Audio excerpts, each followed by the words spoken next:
Merci de vous être rendu disponible. En tout cas, c'est un grand plaisir pour moi d'être ici avec vous.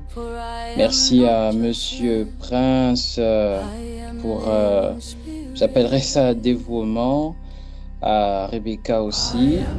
Et bonjour à Chris, Ali, Josué, Anthony, Lucia, Emmanuel, Destin, Marthe et Emmanuel Makosso pour terminer.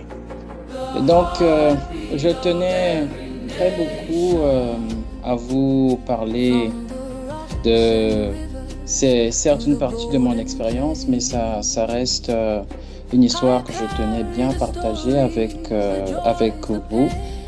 J'espère que parmi vous, euh, je réussirai à produire des étincelles qui, je sais que vous êtes des jeunes remplis en carburant qui parviendront à devenir des brasiers à travers ce qui sera appris au courant de cette présentation. On parlera de beaucoup de choses. Ce ne sera pas, il y aura tellement de choses et il sera difficile d'être très précis. Donc, dans la suite, il serait important que vous vous préparez à une phase de questions-réponses, que vous posez des questions pour être beaucoup plus précis, entrer dans les détails. Et un autre des objectifs de cette rencontre, c'est de vous donner une idée de ce qui se fait, vous donner aussi la possibilité de vous projeter à travers ce qui se fait. Parce que parfois, il peut arriver qu'il y ait peut-être un domaine existant que vous ne connaissez pas, qui est certainement une expérience que vous devriez acquérir pour parvenir à réaliser certaines choses, mais ne les connaissant pas. C'est un frein et on ne peut que vouloir ce qu'on connaît. D'où c'est une rencontre de partage d'expériences. Et nous allons donc débuter. Pour ce faire, je vais commencer par vous donner un meilleur aperçu des termes clés qui ont encadré. Attendez, je déplace juste l'écran. Ok, parfait. Donc, notre titre d'aujourd'hui, c'est de Brazzaville à Montréal. C'est le passage entre deux villes, bâtir une expertise, internationale, architecture, cybersécurité et stratégie en technologie de l'information. Je tenais à faire un commentaire. Ça, c'est un métier, c'est une fonction que certaines personnes exercent chaque jour dans leur cadre professionnel. Et un autre avantage, c'est que c'est une expérience qu'on peut aussi exercer en tant que consultant, donc à titre personnel. Et donc, c'est l'architecture de solutions. L'architecture de solutions, il faut la voir comme un art qui est de concevoir une solution concrète bâtie sur un plan technique qui est bien détaillé, mais aussi qui part d'une idée très précise, qui est celle souvent d'une entreprise ou même de celle d'un entrepreneur. Et toujours étant là-dessus, c'est profiter de vous dire que étant ici, présentement au Canada, j'ai eu l'occasion, à la date, j'accompagne des entreprises au niveau de Brazzaville qui veulent se lancer. Ce sont des nouvelles entreprises, des anciennes connaissances avec qui j'ai gardé contact.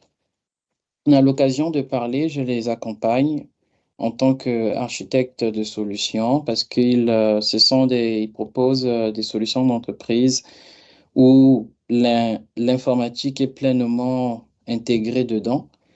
Et connaissant mon parcours de formation, ils n'ont pas manqué de me contacter dans le cadre du lancement de leur projet. Un autre point, ce serait celui de la cybersécurité, qui est un métier très demandé aujourd'hui avec l'arrivée de l'intelligence artificielle. D'une part, il y a les hackers qui en profitent de la mauvaise des façons, mais de l'autre côté, il y a aussi des entreprises qui veulent l'utiliser pour pouvoir optimiser la qualité des tâches qu'ils remplissent chaque jour. Et donc, on va définir la cybersécurité comme étant des mesures organisationnelles où on retrouve des politiques de sécurité et même la formation du personnel, mais aussi des mesures techniques où on retrouve les pare-feux, les antivirus et même les chiffrements qui interviennent très souvent afin de pouvoir protéger des données contre des menaces. La stratégie TI, c'est l'art de faire converger l'objectif ultime, qui est la valeur d'affaires d'une entreprise, au plan pour aligner la technologie sur les objectifs de cette entreprise et les ressources et compétences pour soutenir la stratégie de cette entreprise.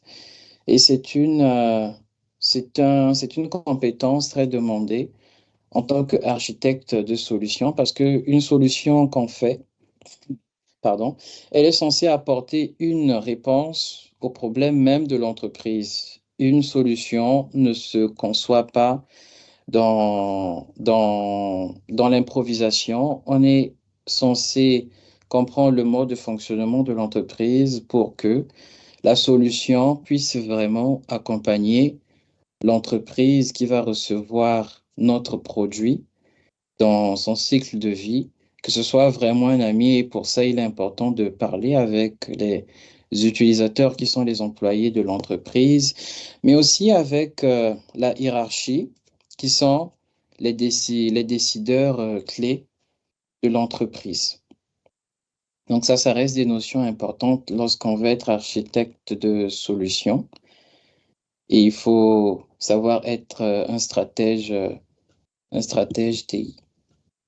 Et ici, je tenais bien à vous parler, étant donné que ce sont des nouvelles technologies, l'intelligence artificielle et la technologie blockchain, on les appelle des technologies générationnelles, qui sont, en d'autres mots, sont des technologies qui prennent des générations afin de pouvoir évoluer. Et à travers ça, c'est dire qu'à la date d'aujourd'hui, ces technologies ne seront pas les mêmes que nos enfants, bien nos petits frères auront à connaître parce qu'elle est emmenée à évoluer.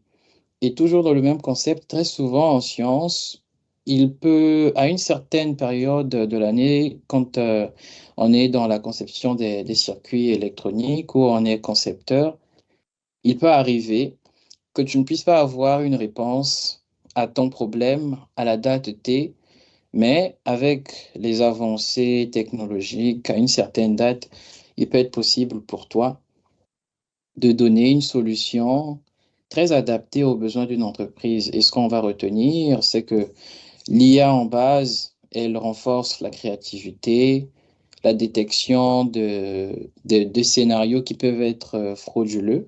Et de l'autre côté, la blockchain, elle, c'est une technologie qui vient garantir la sécurité et à la fois aussi la transparence, et c'est aussi une technologie décentralisée. Et donc, en tant que analyste d'affaires, c'est aussi une autre appellation, et architecte de solutions, je vais essayer de vous montrer une image qui est assez parlante. Ça, comme vous pouvez le voir ici, c'est une image d'un contenu tiré d'une rencontre avec des experts. Donc, admettons que vous participez à une conférence pour le bien de votre entreprise. Si vous enregistrez l'audio de la rencontre, vous pouvez par la suite faire des études qui vont vous permettre de savoir quels sont les points forts. Par exemple, si au cours de cette rencontre, vous parlez des technologies que vous utilisez ou encore vous parlez des projections que peut avoir, à quoi peut ressembler l'intelligence artificielle dans un domaine particulier d'ici plusieurs années, il nous est possible de pouvoir faire des estimations à partir de certains logiciels.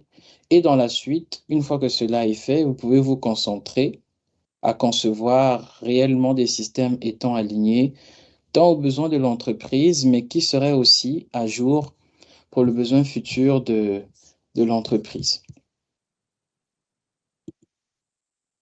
Donc, pour me présenter à vous, j'ai comme, je ne sais pas si tout le monde est au Congo-Brazzaville. Moi, je suis Cédric Prince Tsondemondier, Congolais, né à Brazzaville. Et à la date d'aujourd'hui, je suis au niveau de Montréal, au Canada. Et j'ai une formation en tant qu'ingénieur en télécommunication à l'ENSP qui m'a permis d'acquérir une base solide en réseau et système. Puis, je suis venu ici pour me spécialiser en technologie de l'information dans le cadre de la gestion de projet. Donc, le nom de l'université, c'est l'UQAM, Université du Québec à Montréal. Et j'ai une expertise hybride, business analyst. Donc, on analyse les affaires. Plus précisément, on arrive dans une entreprise, on rencontre les employés, les responsables, on fait une analyse de l'état actuel et nous, dans notre tête, nous sommes les personnes qui imaginons le futur de l'entreprise sans qu'elle n'ait à avoir un problème, tout en respectant la suite de leurs procédures. Et parfois, il peut arriver que les procédures actuelles puissent avoir des freins, puissent avoir des répétitions, et nous, on les repère et on donne une projection de l'état futur de l'entreprise. Puis après, on propose des solutions pour pouvoir aider ces entreprises-là. Et par rapport à le UX designer, ici, on se base sur l'expérience utilisateur. C'est c'est une compétence très demandée dans la conception des applications parce que dans une application, le like, par exemple, on ne le place pas n'importe où. On fait attention à la facilité du doigt, du pouce plus précisément en particulier, à pouvoir taper très facilement à cet endroit. Et même l'enregistrement, tout ça, ça reste des compétences à avoir pour réellement être sûr que notre application, notre système d'information puisse être aligné aux besoins de cette entreprise, mais aussi que ce soit ergonomique, donc facile à utiliser pour les utilisateurs finaux, qui sont les employés très souvent, et même pour ceux qui sont à la tête, les décideurs. Et architecte de solution, donc comme je l'ai montré avant, les compétences à avoir en tant qu'architecte de solution, on se projette dans l'avenir, mais aussi on fait une proposition de comment les données doivent circuler au niveau du système d'information. On peut avoir des serveurs à tel endroit de l'entreprise, mais c'est l'architecte de solution qui définit comment les données doivent circuler. Ça doit quitter de tel point, de tel serveur pour arriver à tel serveur. Les mises à jour, à quel rythme ça doit se faire. Et il y a d'autres personnes qui sont de l'autre côté, qui sont les codeurs, les techniciens qui s'arrangent à respecter ce qui a été dit. Autre raison qui m'a vraiment mené à vouloir me spécialiser dans la gestion de projets technologiques, c'est que très souvent, lorsqu'on est juste codeur, on est cette personne qui reçoit les ordres et il est difficile d'avoir, si on a juste la compétence de codeur, il est difficile pour nous d'avoir une vue à 360 degrés.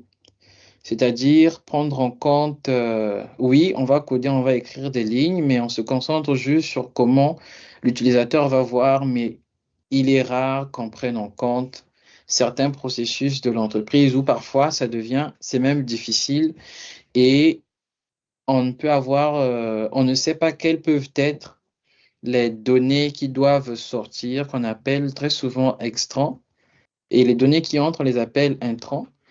On a du mal à savoir qu'est-ce que telle tâche ou telle tâche devrait permettre de ressortir. Je vais juste prendre un exemple pour être un peu plus précis.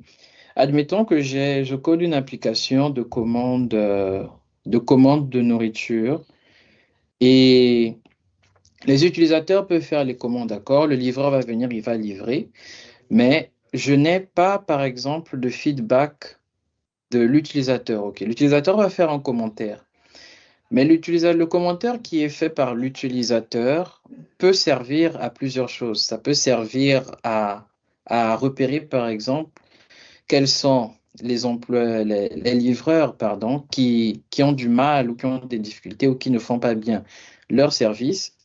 Et à l'instant même de la commande, on peut savoir si on fait, si on cumule, on fait un cumul de tous ces commentaires-là, on peut savoir à la fin du mois, notre chiffre peut baisser de combien parce que les gens n'ont pas eu à apprécier, parce que tellement qu'ils n'ont pas apprécié, ils n'ont pas pu faire des recommandations auprès de leurs collègues. Et par la suite, ça peut venir nous mettre en difficulté. Et étant donné qu'on va se servir de ces informations-là, on peut anticiper la possibilité de faire que, par exemple, tel livreur, il ne va plus livrer, ou on peut demander un recrutement de nouveaux livreurs. Ça reste parfois des notions dont on n'a pas idée, mais qui sont très importantes dans le cadre lorsqu'on est au niveau de la gestion d'une entreprise. OK. Ça, ce sont les trois piliers essentiels que j'aimerais que vous puissiez retenir dans ce rôle en tant que gestionnaire des technologies de l'information, en tant qu'architecte d'affaires, analyste d'affaires. Ce sont des nouveaux métiers qui ont vu le jour, qui ne sont pas répandus dans notre pays, mais qui sont en train d'évoluer à la date d'aujourd'hui avec l'arrivée de l'intelligence artificielle. Et donc, sur le côté humain, ce qu'il faut savoir, c'est qu'il faut être une personne apte à comprendre l'utilisateur, ses besoins réels, ce qui lui fait mal.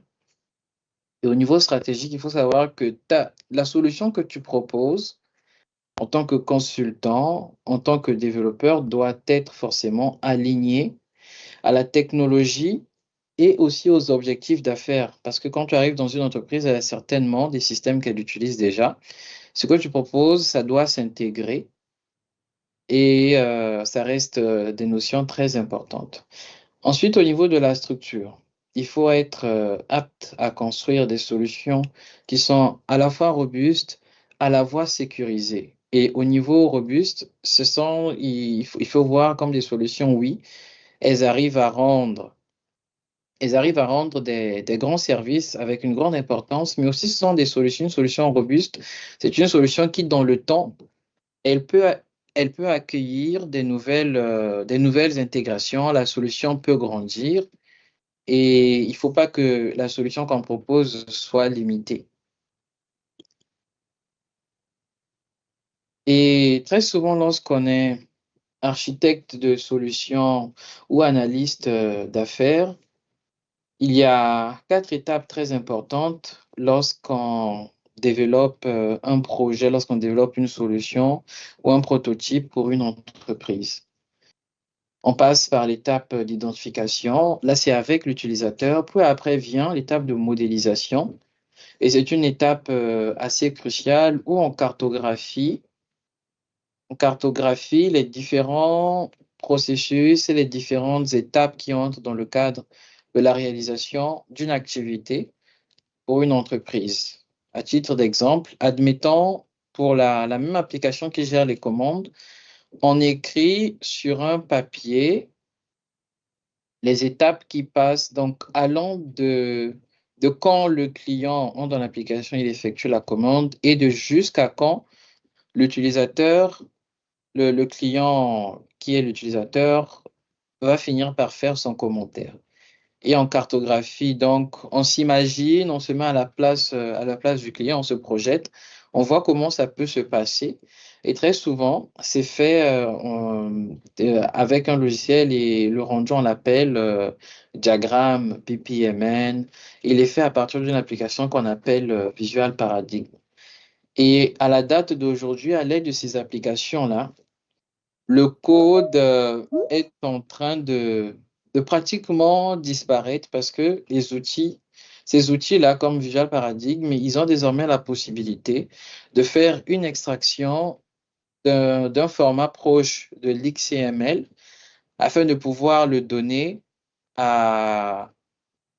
par la suite à une autre application qui, elle, se charge de générer un codage, le code de façon très automatique et ça devient beaucoup plus facile de créer des applications à la date d'aujourd'hui.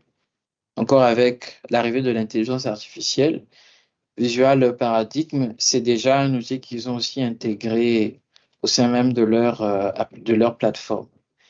Ensuite, il faut toujours avoir une étape de prototypage. Oui, nous avons cartographié, mais c'est surtout nous qui avons la vision du projet, la vision de ce qui est écrit. Et pour que ce soit plus concret, l'avantage du prototypage, c'est qu'on a la possibilité de le tester. Donc, on l'intègre, on le met dans un cas réel d'une entreprise même et on fait des tests, on voit les limites, on refait des modifications et après vient le déploiement où on commence à l'implanter.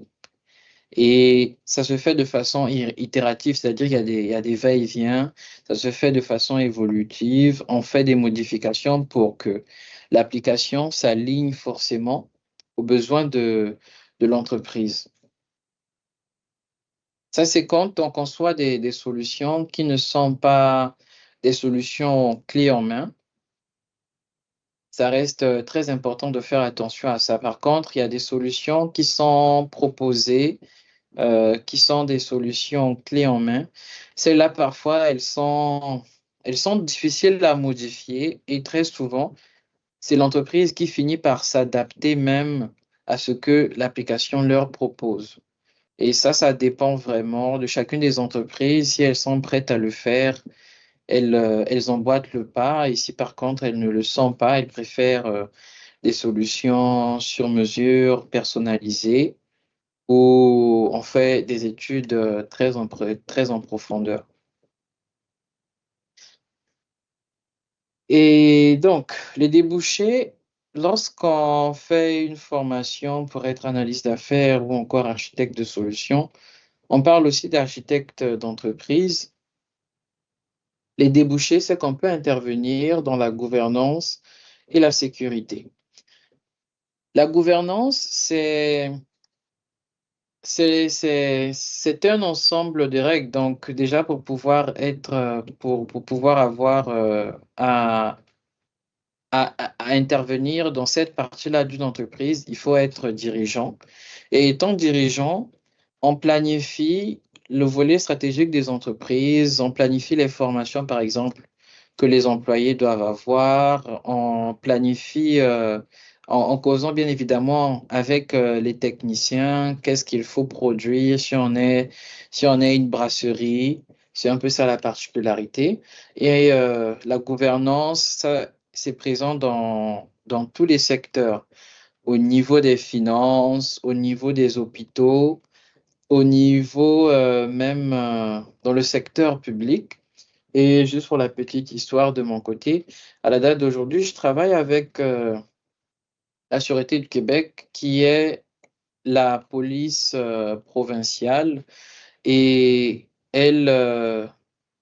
je suis à la fin de mon projet d'études et le projet que je vais aborder avec eux, c'est l'implantation d'une intelligence artificielle pour pouvoir gérer les demandes la gestion des incidents. Donc, ils reçoivent des appels, ils reçoivent des billets pour pouvoir venir en aide soit aux policiers ou encore aux personnes non policières qui travaillent bel et bien avec la Sûreté du Québec pour leur aider, pour leur faciliter un accès, on leur donne des accès. Et ça reste un projet qui va devoir être étudié, étant donné que c'est un secteur qui est censé respecter les normes de sécurité. C'est un projet qui va devoir se faire de façon évolutive. Donc, après la phase d'étude, il sera important de faire aussi un prototype qui après va comme, s'il est bon, il sera validé par d'autres. Et il ne faut pas aussi oublier qu'en tant qu'analyste d'affaires, on doit, ou architecte de solution, on doit aussi évaluer les frais d'entretien ou le coût qu'une solution informatique peut coûter ou peut rajouter comme frais supplémentaires pour une entreprise. Ça reste très important. Et on peut aussi être dans le domaine des audits, c'est-à-dire être de ces entreprises qui viennent évaluer les systèmes d'information des banques, par exemple, et même des hôpitaux. Et la fintech, c'est le secteur des finances électroniques, les paiements digitaux, les transferts d'argent. L'intelligence artificielle à la date d'aujourd'hui intervient parce qu'il y a des agents facilitateurs même de paiement. Et comme je l'ai dit au départ, on peut aussi être dans le secteur de consultation, travailler à titre personnel ou on intervient dans le cadre des transformations numériques, peu importe, blockchain ou IA. On propose juste des conseils aux entreprises au vu de nos compétences, mais ça aussi, c'est en fonction du réseau qu'on a parce qu'il faut qu'on soit recommandé. Pour être recommandé, il faut parvenir à proposer du bon travail lors de nos interventions.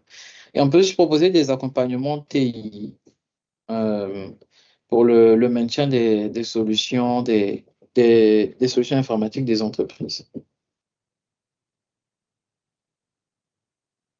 Et un autre point que je tenais à aborder avec vous, c'est ce que c'est qu'étudier au Canada et comment le faire, comment parvenir.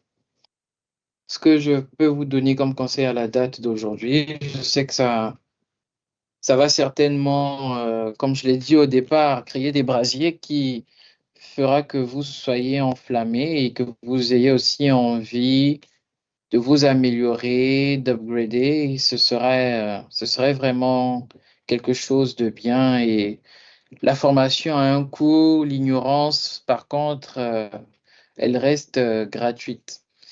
Et comment ça se passe pour étudier au Canada? Ça se passe très souvent de façon simple, c'est en trois phases principales.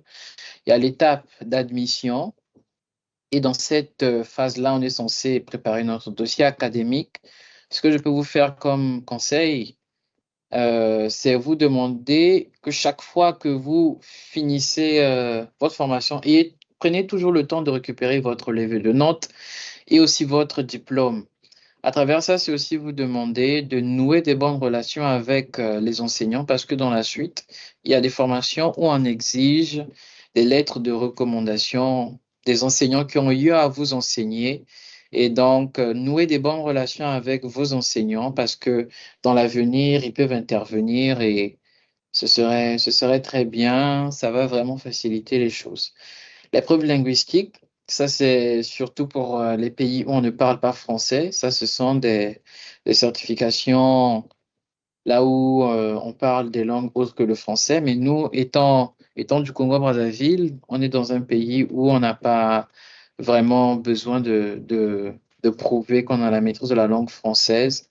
Nos documents, ils sont déjà en français. Et aussi, c'est avoir une bonne lettre de motivation, d'écrire un projet d'études clair et un projet même professionnel clair, ça permet d'attirer le regard de l'université vers nous. Donc, après cette étape, on a envoyé la lettre à l'université. L'université nous a répondu positivement. On entame la préparation du volet d'immigration où la première étape, c'est la demande du CAQ, qui est le certificat d'acceptation du Québec. On le demande, une fois reçu, on entame les demandes pour le permis d'études et ce qu'il faut prévoir comme preuve financière, ce sont les frais qui constituent les frais de scolarité, bien évidemment, plus 10 000 $ qui constituent la moyenne vraiment du budget qu'une personne peut avoir besoin en une année lorsqu'elle vit ici. Donc, à l'intérieur, on retrouve le loyer. Il faut savoir que le loyer, ça dépend vraiment des villes, la connexion Internet et tout ce qui va avec. Puis l'étape de préparation où, sachant que tu vas venir et que l'immigration t'a accepté positivement, en d'autres mots, le gouvernement du Québec, tu penses à ton logement, tu peux faire des réservations, prévoir ton billet. Et au niveau de l'installation, c'est si les équipements, les meubles et les lits, tu vas venir, tu vas les acheter ici, combien ça peut te revenir. Je sais il y a des logeurs qui proposent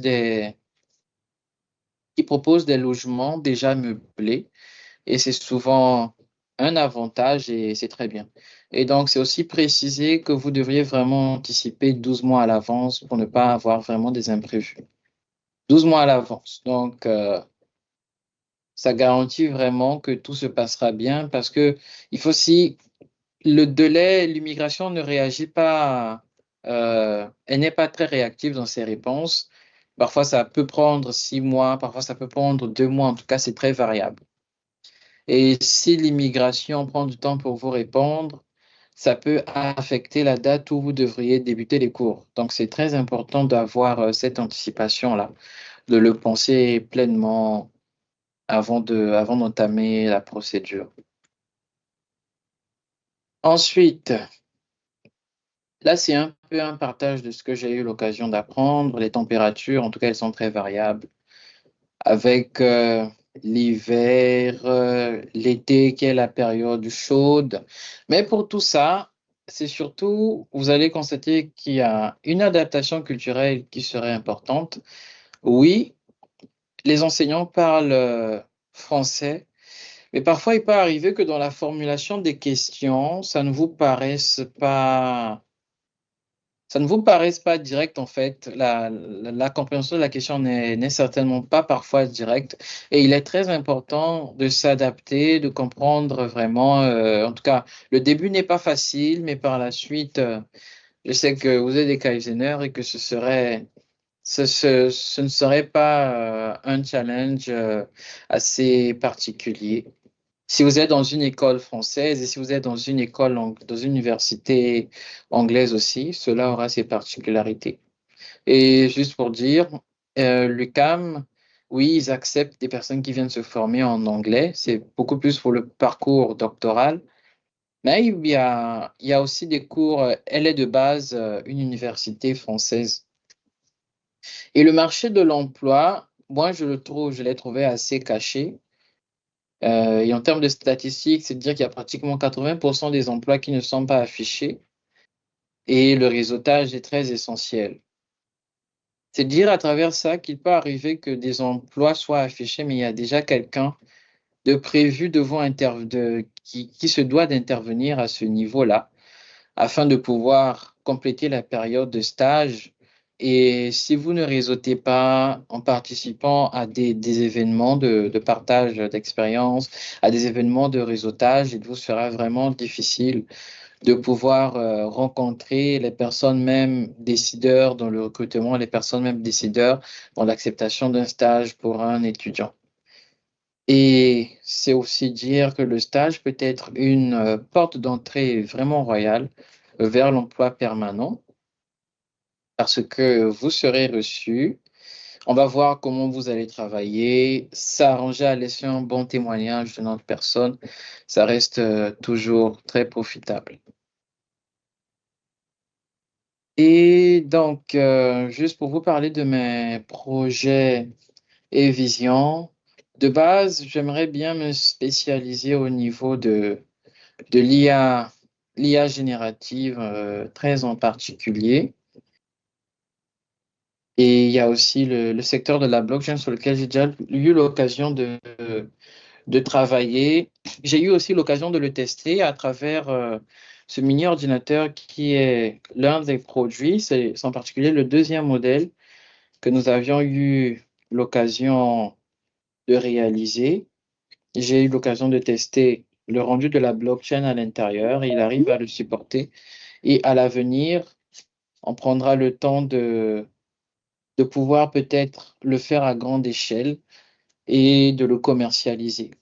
Ça, c'est un projet avec Congo Nova, qui est une start-up qu'on a débuté à la date d'aujourd'hui. On accompagne des entreprises. On n'a peut-être pas des produits pleinement sur le marché.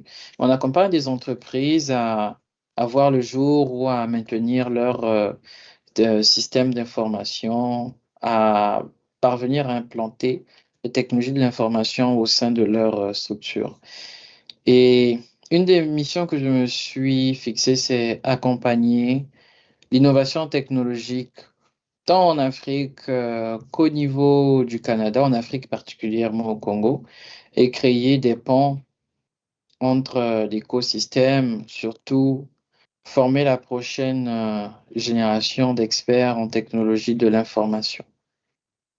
Et je repense toujours au dicton du Kaizen, qui est celle de l'amélioration continue, qui fait aussi partie de ma philosophie. En d'autres mots, j'adhère vraiment à cette idée. Et enfin, c'est vous dire que le futur de la technologie se construit ensemble. Et vous avez là avec vous des informations me concernant. Si vous avez peut-être des questions que vous n'auriez pas l'occasion de me poser à la date d'aujourd'hui, vous pourrez reprendre contact avec moi dans la suite et c'est saisir l'occasion de dire que les projets d'accompagnement des études à l'étranger n'est pas encore n'a pas, en tout cas, c'est par rapport à la disponibilité pour le moment. C'est peut-être des conseils qui peuvent se faire et des échanges dans le cadre d'un accompagnement, c'est-à-dire vous débutez, je peux vous orienter, comment vous pouvez vous y prendre. Mais l'accompagnement, c'est beaucoup plus certain que ce soit lancé au courant de l'année prochaine afin de rendre aussi possible que certains frères congolais puissent venir ici parce que je peux vous dire, dans mon université, j'ai juste rencontré un Congolais, c'est une Congolaise une seule fois et c'était au début.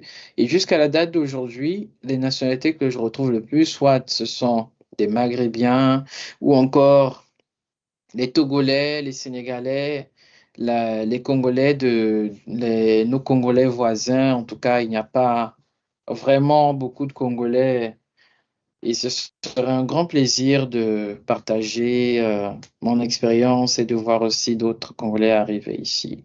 Et juste pour clôturer, j'aimerais bien entendre tout le monde répondre Kaizen always. Ou L2. Est-ce que présentement, il a cette possibilité de pouvoir débuter avec la procédure tout en sachant que il veut bien obtenir la licence pour y pouvoir aller étudier bien après la licence. Bon, là, par rapport à ça, la procédure qui peut peut-être être entamée, c'est la constitution du dossier. Ça, oui. Et c'est la constitution du dossier. La formation de licence, c'est bien 3 ans, c'est cela? Oui, c'est bien cela, monsieur. Oui. L'idéal, parce que s'il faut faire... Et c'est quoi le parcours de formation que tu souhaiterais entamer au Euh, niveau du Canada? Est-ce que c'est la maîtrise? c'est le doctorat. Le doctorat étant en licence, je pense que c'est un grand saut. Oui, un C'est un grand master saut pour commencer. idéal. Ok, Un d'accord. master pour commencer, un master pour commencer. In the silence of your heart, Oui, oui, you will c'est find ce me. que moi je peux recommander. In the C'est rivers, in the rain, ok. in the fire.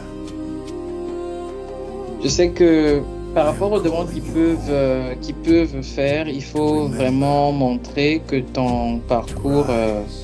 a été bon avec les To relevés be de calm. notes. Le diplôme peut aussi être inclus. Ça dépend vraiment des universités. Pour certaines formations, on peut exiger ton diplôme. Par contre, pour d'autres formations, on ne peut pas t'exiger le, le diplôme.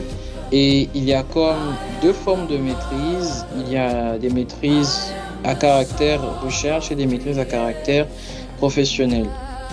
Ça aussi, ça reste un détail à bien fixer. Et le point qu'il faut savoir, c'est que les maîtrises en recherche, souvent, quand tu les débutes, il faut prendre le temps d'abord d'échanger avec un enseignant. Tu es censé, oui, l'enseignant ne te connaît pas, mais tu es censé aller dans l'annuaire de l'école, de la liste des enseignants disponibles. Tu prends le temps de peut-être même d'échanger avec 10 enseignants. Carry Et your il y a steps certains enseignants qui te répondront directement pour te dire qu'ils ne sont pas disponibles. D'autres, par contre, ce sera difficile qu'ils te répondent.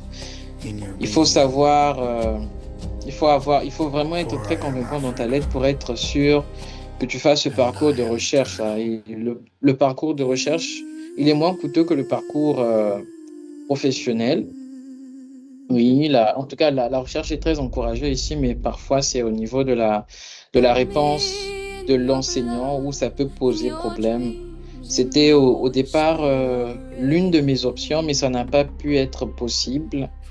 Ça n'avait pas abouti parce que les enseignants n'avaient pas répondu assez tôt. D'autres n'avaient jamais donné de réponse et ça a été compromettant pour cette année-là. Et juste pour répondre à ta question qui est celle de savoir, moi ce que je recommanderais, c'est de terminer ta licence et pendant que tu ferais ton parcours, en tout cas pendant les congés, une fois que tu aurais déjà récupéré ton diplôme, tu pourrais entamer les démarches à ce moment-là parce que faut pas oublier que au niveau du volet immigration, il y a un moment où tu vas devoir faire des navettes entre Kinshasa et le pays. Tu vas devoir voyager pour pouvoir faire des examens de santé afin de confirmer que tu n'as pas de maladie contagieuse qui pourrait compromettre la santé des Canadiens ici. Ils sont assez exigeants par rapport à ça. Et en tout cas, c'est une période, ça se passe très vite. Il faut avoir, tu seras obligé de changer de rythme, même dans la rédaction des lettres et même vivant ici. Ça vient encore de nouveau et en fait, tu es certes en train de faire des cours, mais il y a beaucoup de choses qui se passent. Il faut vraiment être préparé, il faut suivre la validité de son permis d'études. On te dit qu'il faut le débuter 6 mois à l'avance. Il faut prendre contact avec des enseignants lorsque tu es vers la fin de ta formation. Il faut surveiller tes cartes de crédit parce que si tu ne payes pas, tu auras des pénalités, ça va augmenter. En tout cas, c'est un autre rythme. Il faut être vraiment prêt. Le changement est très grand. Le loyer qu'il faut payer et parfois tu peux être, à moins que tu ne vives auprès des gens où tu serais quelque part où des gens peuvent te préparer pour toi. Mais sinon, tu dois aussi planifier quand est-ce que tu dois te rendre au marché pour acheter. Qu'est-ce que tu vas manger? Il ne faut pas oublier que si tu ne manges pas bien, tu ne seras pas en forme. En tout cas, moi, avec mon expérience, je me suis aperçu que ne pas bien manger, c'est très compromettant. La famille aura l'impression qu'elle t'a envoyé quelque part où il ne fallait pas t'envoyer parce que tu as du mal à te prendre en charge, tu ne prends pas assez de légumes, tu ne bois pas assez d'eau, tu ne te couvres pas bien pendant les moments du froid, tu tombes facilement malade et ça reste vraiment une nouvelle expérience et il faut vraiment se préparer aussi à ça. En tout cas, c'est la recommandation que je peux faire. Et si tu peux confirmer que tu as débuté une année de maîtrise, la maîtrise 1, ça reste aussi une raison de plus de convaincre l'université à venir. Et il ne faut pas oublier que tu aurais entamé quelque chose, mais que tu vas entrecouper. Mais bon, moi, je suis de ces personnes qui aiment aller au bout de ce qu'elles commencent. Du coup, je m'arrangerai à terminer la maîtrise. En tout cas, moi, je me suis arrangé à terminer la maîtrise étant au pays, puis après à venir ici, en tout cas. Toujours aller au bout de ce que vous débutez. C'est aussi, c'est assez important. Après, ça te crée une autre mentalité. Parce qu'ici, je rencontre des personnes qui, elles ont du mal déjà à parvenir à prioriser certaines choses. Elles font plusieurs choses à la fois. Et du coup, leur énergie se disperse, si je peux le dire, ça se disperse et elles ont du mal à être précis dans certaines choses et étant donné qu'elle est en période de formation, elle fait plusieurs choses à la fois. Le cours lui paraît dur, la personne se sent obligée d'abandonner le cours parce qu'elle n'a pas pu tenir le rythme. C'est ça. Et tout reste à comment tu penses et à ce que tu prévois. Et en tout cas, ça, c'est ce que je peux conseiller. Mais ça reste possible de faire comme ça, d'entamer la maîtrise et après de faire les démarches. D'accord. Monsieur Cédric, j'ai une deuxième question. Quelles sont les difficultés que vous avez eu à éprouver lors de votre parcours, par exemple? Ok. Alors, ce que j'ai eu à... Ça, c'était au début, au courant de ma première année. La nature des cours me paraissait déjà différente.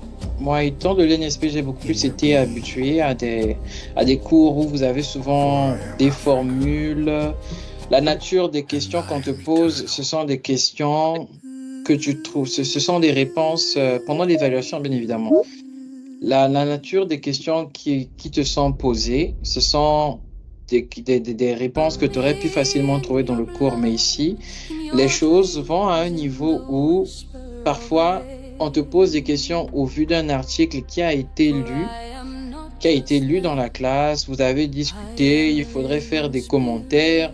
Il y a aussi cette ouverture-là. Donc au départ, ça a certes été difficile de m'ouvrir à cet nouvel environnement. Et heureusement que dans mon premier cours, je me suis retrouvé dans un groupe où j'avais d'autres qui étaient pratiquement à la fin de leur parcours. Ils ont eu l'occasion de me parler, de me donner des orientations, en tout cas beaucoup des conseils. Et ça m'a permis, après cette année, c'était beaucoup plus après cette session-là, que j'ai moi-même personnellement remarqué des changements. Oui, au niveau du cours de programmation que j'ai eu à faire, ce n'était pas compliqué, c'était bien. En tout cas, j'ai trouvé que c'était bien dosé, c'était aisé. Mais par contre, les cours comme celui d'analyse d'affaires, ça a été... moi, je croyais que c'était des analyses de mathématiques qui devraient se faire, mais analyse d'affaires. C'était un nouvel environnement, ça n'avait pas été simple. Mais actuellement, juste à la première session, ça a comme paru compliqué, le temps d'adaptation, mais ça ne m'a pas empêché de valider ces cours-là. Mais ça, en tout cas, ce que je peux dire, c'est vraiment être concentré sur ce que tu as à faire. Sois conscient de ce que tu as à faire. Se donner à fond sur cette chose-là.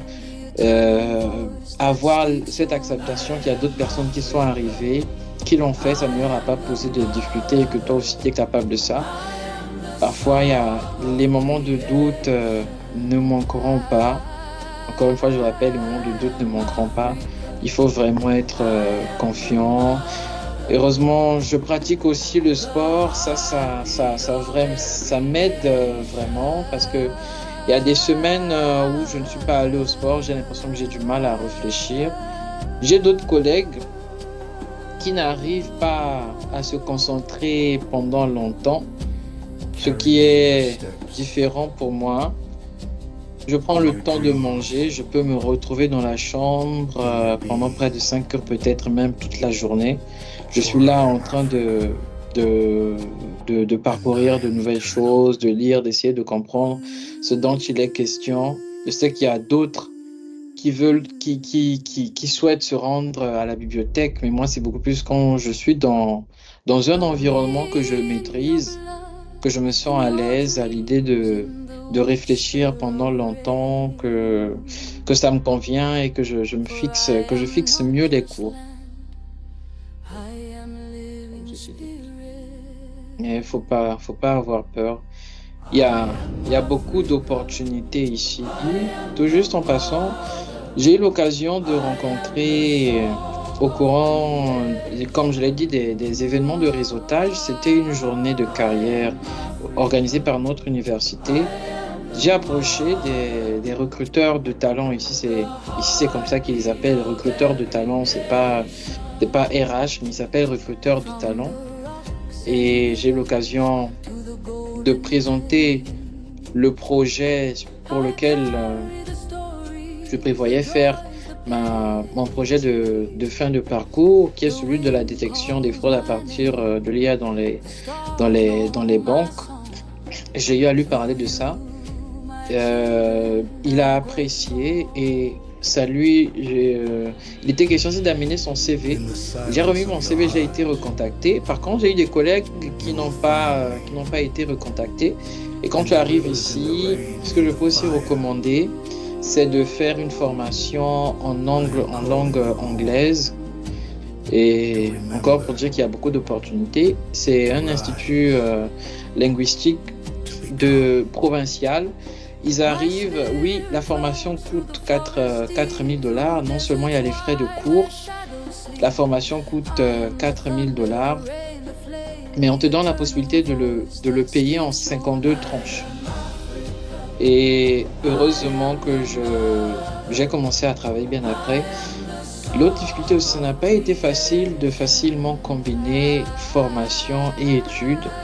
Je sais qu'au pays, on a des examens qui arrivent parfois de façon brutale, mais ici, la particularité, oui, ça paraît doux, ces 3 cours, ça paraît doux, mais en fonction du niveau, surtout en maîtrise, ce sont des cours qui sont, je dirais que c'est très chronophage, donc ça demande beaucoup du temps, ça consomme beaucoup de temps. Il faut vraiment que tu te poses pendant longtemps sur le cours, que tu aies passé beaucoup de temps, pas juste avec le jargon, mais avec l'environnement que la thématique te donne pour parvenir à voir assez clair dans le domaine. Et donc, ça n'a pas été facile et en dehors de ça, vous avez des travaux à rendre. Parfois, c'est toutes les 1 semaine. Vous avez tout le temps des travaux à faire à la maison et malgré ça, vous êtes encore évalué à la fin. Parfois, vous êtes évalué au début de la session et il faut vraiment s'arranger à garder le rythme. Et moi, je l'ai fait tout en combinant avec ma formation en langue. En tout cas, je me suis dit que je n'avais pas de choix, qu'il fallait vraiment aller de l'avant, qu'il fallait en finir. J'étais conscient que ça m'aiderait vraiment. En tout cas, quand tu es conscient que ça va t'aider, il suffit juste de bien chronométrer les choses, de bien planifier tes journées. Oui, je reconnais que j'arrivais fatigué. Pas très fatigué, mais quand même fatigué, étant donné que le cours était de 18h à 21h. Mais moi, ce que j'ai apprécié surtout avec le fait de le faire, c'est que ça me permettait pendant un moment de penser à autre chose. J'étais conscient que pendant une formation linguistique, le cerveau se comporte autrement. Et moi, je le prenais plus comme un temps d'évasion, un temps de pause. Et ça m'a permis de terminer tout le parcours. Et ça, même jusqu'à présent, je continue à le faire. Et c'est vraiment quelque chose de bénéfique. Mais au départ, je reconnais que c'est difficile.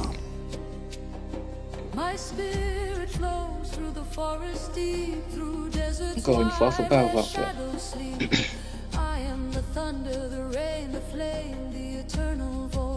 Ok, mais il y a d'autres. Si vous avez peut-être des questions, vous pouvez écrire dans le chat. Exactement, oui. Vous pouvez utiliser le chat pour poser les questions. Bonsoir. Oui, bonsoir. Faut seulement poser des questions dans le chat. Non. Je sais qu'il y a peut-être des personnes timides, ils peuvent poser des questions dans le chat, mais ceux qui se sentent habiles et prêts à parler, elles peuvent parler. Moi, c'est Chris Dibongoya. Enchanté. J'avais une question. Pour nous qui faisons un parcours de licence en maintenance industrielle, est-ce possible de se convertir pour un parcours de master vers les TI, les technologies de l'information? Oh oui. Maîtrise industrielle. Ok. Oui, c'est possible, oui, effectivement, parce que attendez, je repense juste. Au courant d'une des journées, j'ai eu à rencontrer une entreprise qui s'appelle Automatisation. Ok. qui s'appelle Automatisation et c'est une entreprise qui recrute des personnes qui configurent des robots en particulier. Mais ce que moi je veux dire, c'est que avant d'être gestionnaire, il est toujours bien, et dans le cas de la mécanique industrielle, les entreprises utilisent bel et bien des systèmes informatiques. Il reste important de comprendre comment cette base-là fonctionne avant de pouvoir aller tout au-dessus. Tout comme il y a bel et bien aussi un volet des technologies de l'information proprement adapté à ceux qui ont... En tout cas, il y a des formations. Il faut voir ces formations comme des formations complémentaires à ce que tu as déjà, que tu vas rajouter. Donc oui, ça reste possible.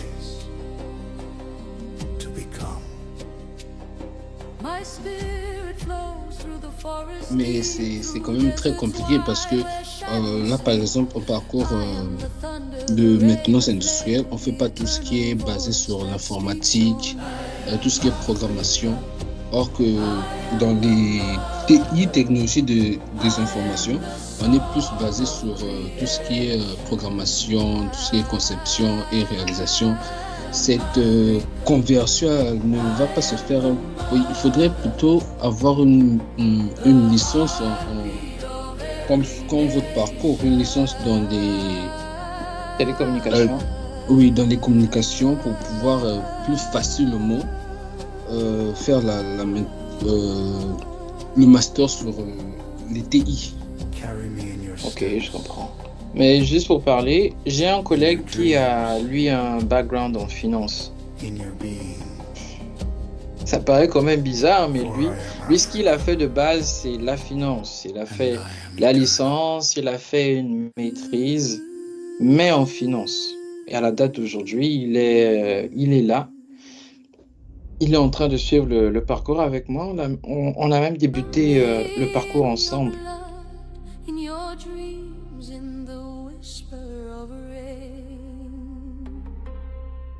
Ah ok, je comprends. Merci beaucoup pour avoir répondu à ma question. Ok, avec un plaisir. Alors, je pense qu'il écrit qu'il voudrait quand même revenir sur le concept de la blockchain. Ok, c'est quoi l'éclaircissement ou les questions? L'éclaircissement que je devrais apporter, ce serait lequel?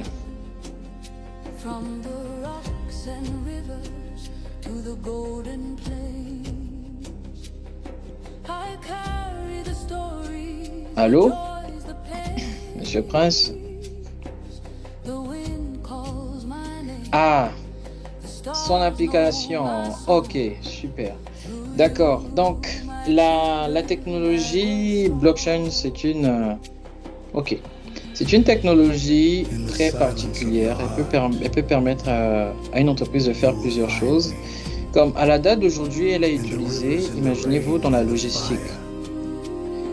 Et comment dans la logistique, les produits, les aliments plus précisément, il y a même des marques de spaghettis qui ont des QR codes sur lesquels on scanne et après on confirme que ça vient bel et bien d'une certaine entreprise. Donc c'est une application qui a vraiment révolutionné la traçabilité et l'authentification de provenance pour confirmer que oui, ça vient bel et bien, c'est la marque originale, c'est reconnu même dans le registre de l'entreprise qui a fabriqué, qui a produit tel produit. Et moi, dans la simulation que j'ai eu à faire, c'est la technologie blockchain appliquée dans la musique. Donc, on peut reconnaître l'auteur. Et une autre des particularités, c'est que dans le secteur de la musique, À la date d'aujourd'hui, les musiciens, lorsqu'ils publient leurs sons sur les plateformes comme YouTube, en tout cas tout ce qui est utilisé, la plateforme, non pas seulement, elle gagne aussi de l'argent sur les œuvres des musiciens, mais le musicien, lui, le réel producteur, ne reçoit même pas la moitié de ce qui devrait lui être reversé. Et cette solution-là de blockchain sur la musique, l'objectif était de permettre aux musiciens, en tout cas aux propriétaires du format audio, de recevoir bel et bien ce qui lui est dû en fonction du nombre d'écoutes. Et la plateforme n'essaie pas de gagner de l'argent de façon considérable sur ce que le producteur lui-même, le propriétaire, est censé bénéficier. Et ça a été l'une des raisons pour laquelle ça a été appliqué dans le secteur de la musique. Ensuite, on peut parler du secteur des finances où ça est utilisé. Il faut quand même noter que ce qui peut faire la force d'un réseau blockchain, c'est lorsqu'elle est utilisée, lorsqu'elle a plusieurs utilisateurs. Sinon, vraiment, imaginez-vous que vous proposez une solution blockchain, il n'y a pas beaucoup d'utilisateurs, les gens ne connaissent même pas qu'il y a une solution, que vous postez votre musique sur cette plateforme-là. En tout cas, les revenus ne pourront pas être énormes étant donné que les paiements se basent sur le nombre d'écoutes. Imaginez-vous un peu. Et dans le secteur des finances, c'est appliqué de façon décentralisée, c'est-à-dire c'est pas rattaché aux règles d'un État en particulier. Les frais lorsqu'une transaction est effectuée ne sont pas énormes, ils sont moindres. Oui, il faut reconnaître le côté volatile de la valeur où tu peux avoir déposé $100 mais qu'un jour ça augmente ou un jour ça diminue. Mais avec l'expérience de la blockchain, on s'aperçoit aussi qu'il y a la possibilité qu'elle puisse prendre de la valeur. Ça reste des domaines très particuliers. Et même dans les pharmacies, à la date d'aujourd'hui au niveau du Canada, le réseau blockchain est aussi utilisé pour pouvoir conserver une traçabilité sur les dossiers des patients. Donc toutes les pharmacies sont interconnectées à un réseau blockchain qui permet de reconnaître le patient, de reconnaître les traitements qu'il a eu à avoir par le passé pour savoir lorsqu'il avait eu telle maladie ou bien il a déjà... si en moins d'une semaine il retombe malade, on saura quels sont les médicaments qu'il a déjà eu à prendre pour ne pas lui redonner les mêmes médicaments. Ça, c'est vraiment, ça a été un grand avantage. Et même aussi dans le secteur de la construction, c'est utilisé où les meubles qui sont utilisés, elles sont identifiées et reconnues dans le réseau, dans le réseau blockchain, où on a la possibilité d'authentifier que oui, telle maison ou tel matériau a vraiment été utilisé, c'est en provenance de telle entreprise. Et un autre point, en tout cas, il y a plusieurs secteurs. Oui. Dans le cadre d'un projet aussi de fin de session avec des collègues, j'ai eu l'occasion de faire une simulation, toujours avec le mini ordinateur. Il y a de crypter un fichier Word, en tout cas peu importe la nature de fichier, tu le cryptes à partir d'un hash et tu le déposes dans le réseau blockchain. Ensuite, ce qui se passe, tu as la possibilité de faire une vérification d'authentification. Est-ce que le document que tu as reçu, est-ce que ce document-là, c'est bel et bien celui qui a été rendu disponible dans le réseau? Et il y a une façon de faire des vérifications de façon très automatisée pour garantir que c'est bel et bien authentifié, que c'est ce qui a été fourni. Ça peut même être utilisé dans les écoles pour authentifier la provenance d'un diplôme. Et son intégration, en tout cas à la date d'aujourd'hui, on a vraiment l'une des options qui est vraiment très recommandée, c'est d'utiliser des plateformes de réseau blockchain existants afin de le connecter à notre système d'information pour pouvoir pleinement en profiter. Ok, peut-on dire que la blockchain nous permet de faire la traçabilité numérique? Oui. Et c'est même utilisé pour la non-répudiation où la signature d'un responsable est comme cryptée. Et quand le document arrive quelque part, on fait soit un scan ou une lecture à partir d'un autre appareil pour savoir si c'est bel et bien le responsable de cette institution qui a eu à imposer sa signature. Alors, il y a Emmanuel qui est étudiant en licence 1 en maintenance industrielle. Nous, en informatique, nous développons principalement dans le secteur du développement web. Selon votre expérience, avec l'avantage de l'intelligence artificielle, pensez-vous que le secteur sera fiable dans quelques années ou nous devrons plutôt nous ranger dans la cybersécurité? Ok, très bonne question. D'accord, ce que je dirais à la date d'aujourd'hui, avec la... Ok, attends, juste pour un peu être sûr. Développement web. Ok, est-ce que l'intelligence artificielle va compromettre les développeurs? Je dirais oui et non. Oui, parce que ceux qui ne savent pas s'en servir seront surpris, seront pris au dépourvu. Ils ne vont pas parvenir à réaliser, par exemple, en un certain temps, ce qu'un autre qui a bel et bien su utiliser l'intelligence artificielle est capable de faire. Ça pourrait être compromettant pour lui. Et en tout cas, il faut voir l'intelligence artificielle comme un assistant, comme un outil accompagnateur. Oui, à la date d'aujourd'hui, ce ne sera pas la même chose dans le futur. Mais juste pour reprendre ce qu'un des responsables, le CEO même de NVIDIA a eu à dire, c'est que pour lui, les responsables d'entreprises qui finissent par licencier des employés à cause de l'utilisation de l'intelligence artificielle ne s'y prennent pas bien et ne s'y connaissent pas parce que pour lui, imaginez une entreprise qui a une certaine performance sans l'utilisation de l'IA et que l'utilisation de l'IA, lorsqu'elle arrive, elle vient normalement faire augmenter l'entreprise.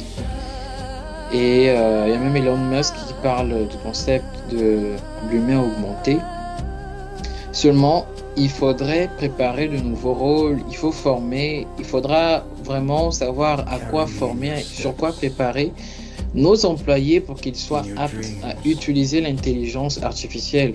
Parce que sans vous mentir, dans l'avenir, l'intelligence artificielle deviendra comme une norme, à l'image même du téléphone. Elle sera omniprésente, il ne sera pas juste nécessaire, il ne sera plus nécessaire d'aller la chercher, de l'appeler, mais elle sera déjà là et il faudra juste émettre une commande. Imaginez-vous qu'à la date d'aujourd'hui, il y a déjà des ordinateurs avec l'intelligence artificielle intégrée où, vous voyez, imaginez un peu le bouton démarrer, la recherche qu'on fait en cliquant sur démarrage. Ça devient possible d'à partir de là, écrire une question ou l'intelligence artificielle déjà disponible sur notre ordinateur s'en va faire des vérifications à partir des ressources disponibles sur notre ordinateur pour nous donner des réponses. Ça a vraiment été c'est vraiment un très grand pas et même dans le domaine de la recherche, il y a des IA à la date d'aujourd'hui qui aident à vraiment faire de façon très rapide des recherches qui auraient pu te prendre peut-être 8 mois en un court temps. Et je ne sais pas si vous avez remarqué que avec l'arrivée de l'IA, il y a eu une explosion de publication des articles.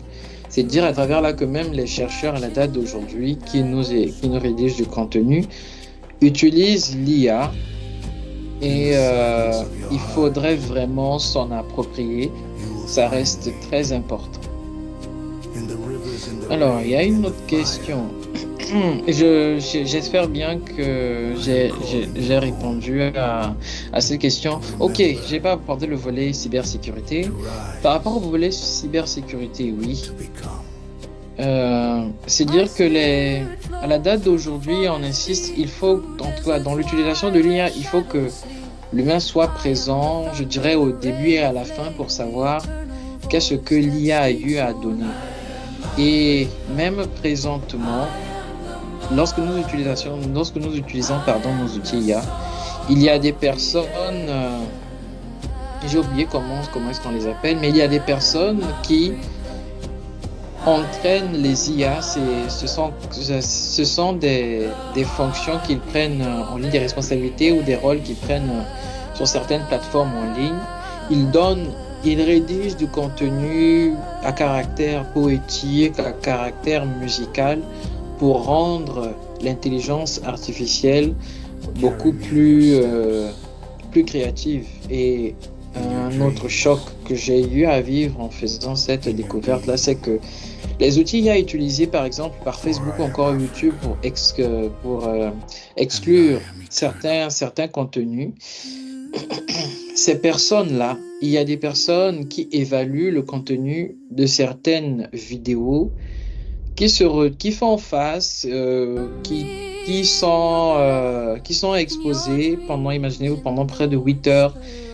Elles ne font qu'évaluer du contenu de vidéos à caractère pornographique, et ce sont des personnes qui ont eu des impacts dans leur vie de couple parce que ça a vraiment eu à chambouler leur vie, et d'autres personnes qui apprécient du contenu de vidéos de violence. Imaginez-vous ce que cela peut entraîner comme choc de façon mentale. Et ce sont des choses dont on n'a pas connaissance. Il faut vraiment, je dirais, chercher pour en apprendre davantage. Les méfaits de l'intelligence artificielle, on ne nous parle pas de ça. Et même les véhicules comme Tesla, c'est souvent dans des pays comme en Inde, au Rwanda, il y a des personnes, en tout cas les testeurs des formes primitives de ces solutions d'intelligence artificielle là sont très souvent testés dans ces pays-là, et même en Chine. Et ça reste un côté sombre de l'intelligence artificielle dont on ne parle pas. Oui, il y a la consommation des ressources, des matières premières au niveau des pays africains qui ont augmenté. Il y a des composants qui ont fini par disparaître avec l'arrivée de l'IA. Du coup, les coûts de certains téléphones n'étant même pas d'une certaine performance en termes de ce qu'on avait par le passé, sont devenus chers parce que ces nouvelles productions ont été effectuées à un moment où les matières premières coûtaient assez cher. Et le volet cybersécurité, il faut se préparer. Il faut se préparer parce que avec l'arrivée de l'IA, il n'y a pas juste que les personnes de bonne moralité qui l'utilisent. Même les hackers, en tout cas les cybercriminels, ils l'utilisent, et grâce à ces avantages-là, à la date d'aujourd'hui, ils parviennent à créer des scandales à hauteur industrielle, à hauteur nationale. Je ne sais pas si vous avez suivi les informations, mais il y a une banque UBA au niveau, je pense que c'est au niveau du Sénégal ou du Nigeria, qui a connu un vol massif d'argent créé par une attaque à partir de l'intelligence artificielle. Donc ça fait vraiment peur. Et en tout cas, ce sont aussi des domaines d'expertise où il faut apprendre régulièrement, chaque jour, pour ne pas être surpris, parce qu'il y a même un nouveau concept qui a vu le jour, c'est celui de Zero Day. Donc ça, ce sont des cas d'incidents, de hacking qui n'étaient pas connus à la date du jour. Donc imaginez-vous que les experts ont reconnu qu'il faut qualifier certains scandales de cette nature-là, certaines failles de cette nature-là, parce que ils reconnaissent que ça grandit chaque jour et qu'il peut avoir des limites. Et ça reste stimulant. Donc se préparer à la cybersécurité, ce sera très important, et savoir aussi qu'avec l'arrivée de l'IA, avec l'Internet des objets, il y aura beaucoup de données qui vont être générées. Et l'avantage avec l'IA, on peut facilement analyser une grande quantité de données. Et si l'utilisation de l'intelligence artificielle au niveau de la cybersécurité aussi, c'est un grand avantage. Il y a des IA déjà naissantes qui sont testées au niveau de certaines banques où c'est une IA, elle paraît être seule, mais à l'intérieur il y a deux IA. Il y a une partie qui se contente de créer des fausses, pas des vraies alertes, c'est-à-dire qui ne sont pas rattachées à la réalité, mais des types ou des scénarios de cas de fraude. Et il y a un autre qui se charge de jouer le rôle du shérif, qui fait des évaluations et qui dit que ça c'est une fraude, ça c'est une fraude, ça c'est pas une fraude. Et c'est vraiment très percutant. Et en tout cas, l'intelligence artificielle peut être appliquée dans plusieurs domaines, mais il ne faut pas oublier qu'elle reste, qu'elle coûte aussi, qu'elle a un coût par rapport à son entretien. Et s'il faut adopter l'IA, il faut vraiment qu'elle soit nécessaire, il faut évaluer. Si ça ne va pas nous revenir très cher, ça va nous apporter quelle forme de valeur. Moi, je dirais en tout cas l'IA, il faut surveiller les deux. Elle reste multidimensionnelle, elle peut être appliquée à plusieurs domaines. Donc, je vais passer à l'autre question qui est celle de savoir, est-ce que nous pouvons assimiler les blockchains à des bases de données? Ouais, c'est de base, oui, c'est ça. De base, c'est ça.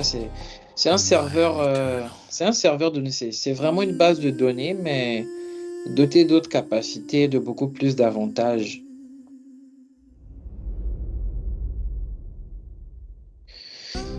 Et une autre particularité que les bases de données normales n'ont pas, c'est que comme le nom l'indique, blockchain, l'information qui est par exemple générée à cet instant, elle se retrouve contenue dans un autre bloc à un instant T.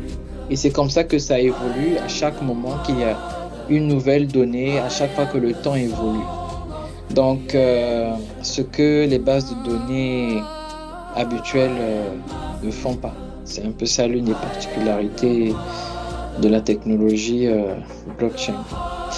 Ok, peut-on dire que le réseau blockchain serait une infrastructure informatique permettant de suivre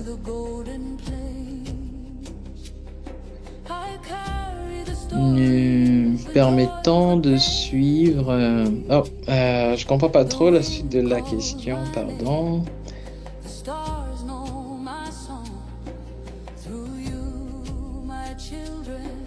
Permettant de suivre numériquement les objets, c'est bien ça la question?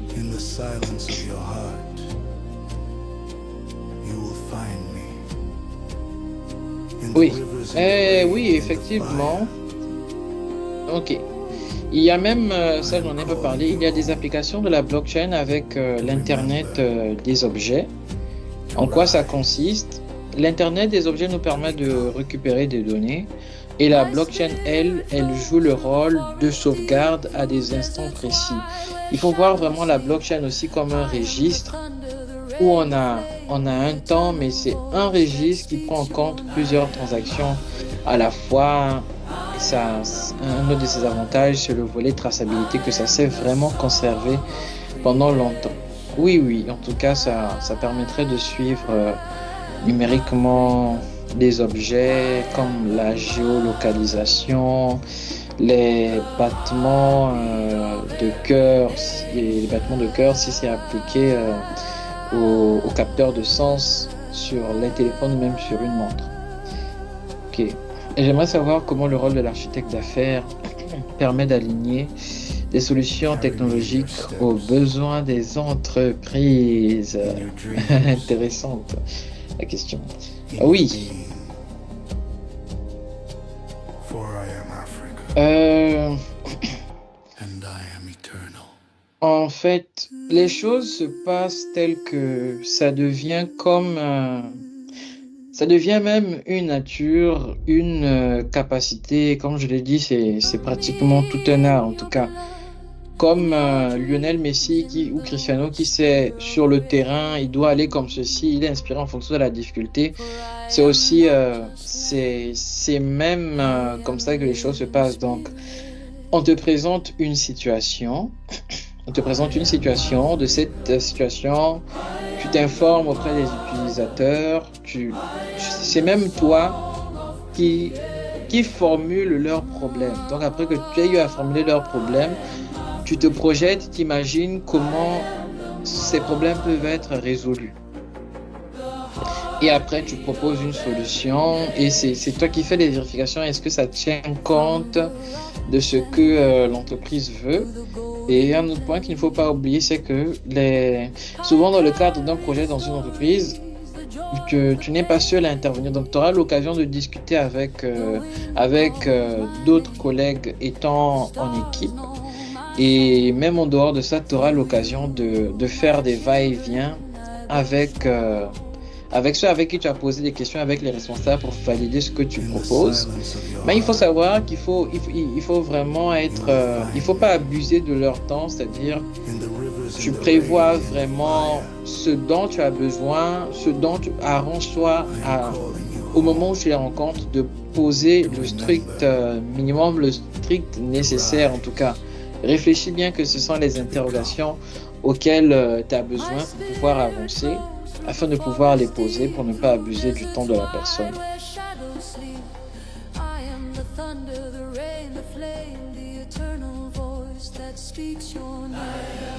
Ouais, mais comment son rôle, en tout cas, c'est ça qu'il est censé faire chaque jour et c'est comme je viens de le décrire.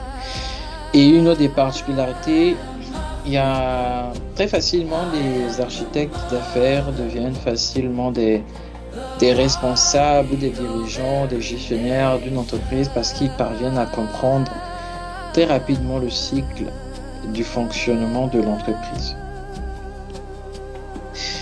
Et est-ce que pour vous, le secteur de la cybersécurité est à l'abri? Non, pas du tout. Ça, pas du tout.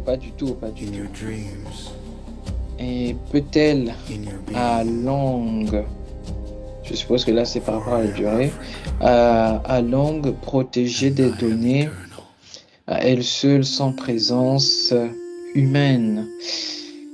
Non. Non. Juste pour vous dire que le concept selon lequel human in the loop, l'humain doit être présent vraiment dans la boucle pour être sûr, en tout cas, l'humain doit être non pas juste présent, mais il doit aussi avoir un esprit critique face à ce que l'IA lui propose.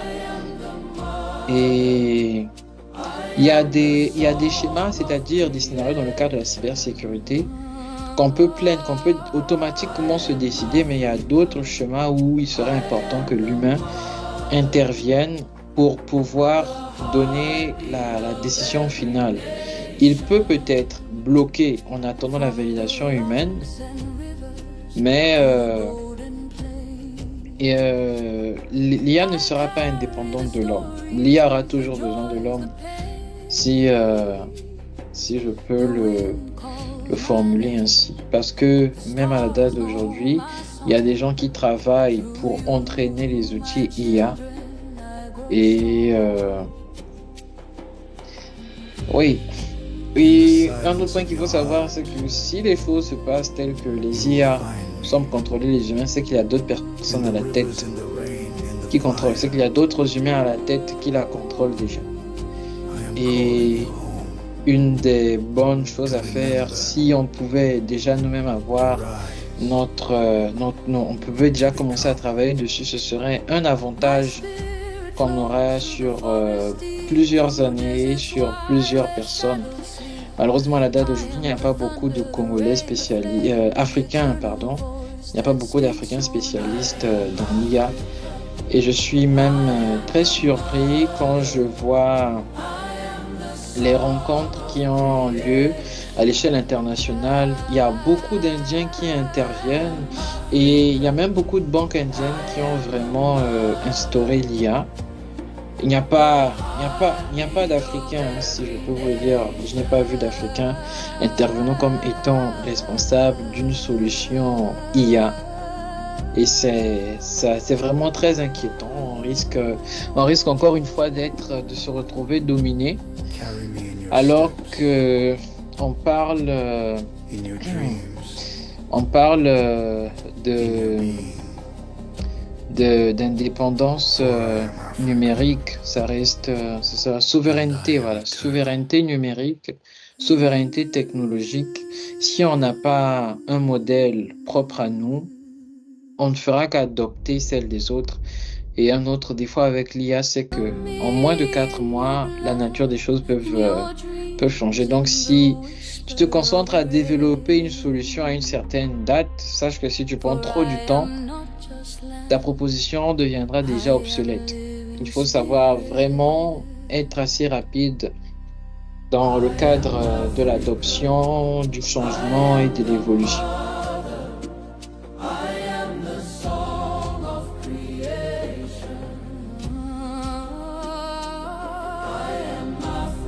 C'est un peu ça. Alors, y a-t-il d'autres questions?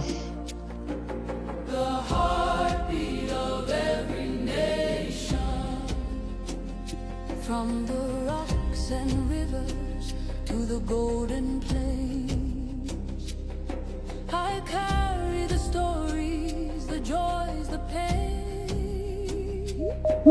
The wind calls my name, the stars know my song. Nous sommes presque au terme de notre webinaire.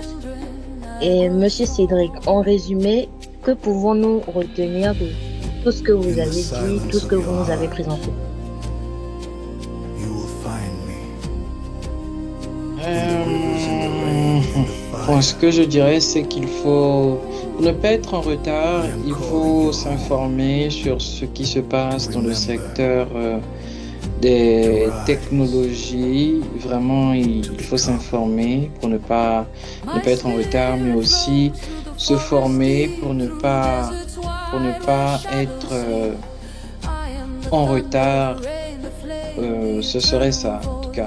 C'est ça que je dirais s'il fallait résumer en un mot tout ce que j'ai eu à présenter aujourd'hui. D'accord, merci. Est-ce que quelqu'un d'autre aurait des questions?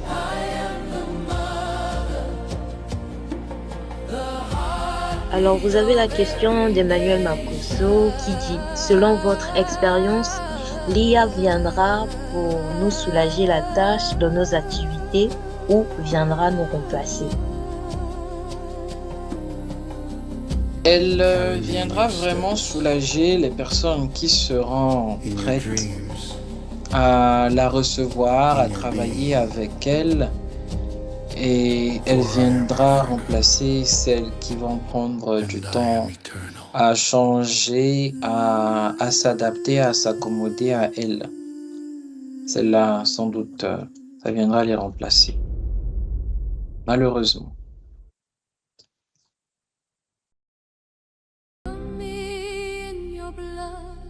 In your dreams, in the whisper of rain. For I am not just land, I am living spirit.